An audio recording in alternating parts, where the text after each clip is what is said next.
एक ऐसा बिजनेस जो शुरू में तो बहुत तेजी से बढ़ा, लेकिन धीरे धीरे कंपनी के मालिक के कुछ गलत फैसलों के चलते कंपनी बैंकरप्ट हो गई। तो इसके बाद उस कंपनी को फिर से मार्केट में खड़ा होने की उम्मीद तो किसी को भी नहीं थी, लेकिन ये इम्पॉसिबल सा दिखने वाला काम कर दिखाया कूलर मेकर की कैटेगरी में मोनोपोली रखने वाली सिम्फनी कंपनी ने।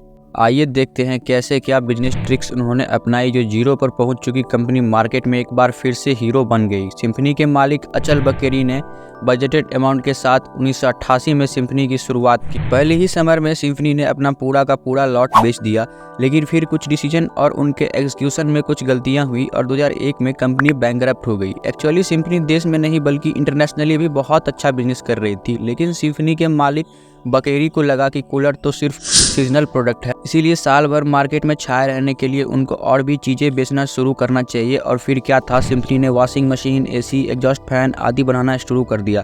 लेकिन सिम्फनी की ये स्ट्रैटेजी उनके लिए फ़ायदा नहीं बल्कि नुकसान लेकर आई और कंपनी को नुकसान झेलना पड़ा, वो भी इतना बड़ा कि आने वाले एक दशक सिम्फनी को रिबिल्ड करने में ही लग गए। बकेरी की मेहनत भी रंग लाई और कंपनी ने वापस मार्केट में अपनी जगह बनाना शुरू कर दिया, और इस बार और भी ज़्यादा मजबूती से। आज सिम्फनी दुनिया में एयर कूलर की सबसे बड़ी मैन्युफैक्चरर कंपनी है और इसके 419 ट्रेडमार्क्स हैं, 82 रजिस्टर्ड डिज़ाइन है, 20 कॉपीराइट है और 51 पेटेंट्स है। अब सवाल ये आता है कि आखिरकार सिम्फनी ने ऐसा क्या किया जो बैंकरप्ट होने के एक दशक के बाद ही उसने मार्केट में अपनी मोनोपोली स्थापित कर ली।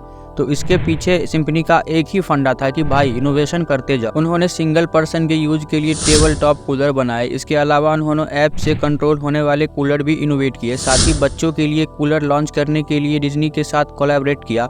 एज ग्रुप कोई भी हो, सिम्फनी ने सबके लिए कुछ अलग, कुछ नया बनाने की कोशिश की। सिम्फनी की बिजनेस स्ट्रेटजी आपको कैसी लगी, नीचे हमें कमेंट में जरूर बताएं।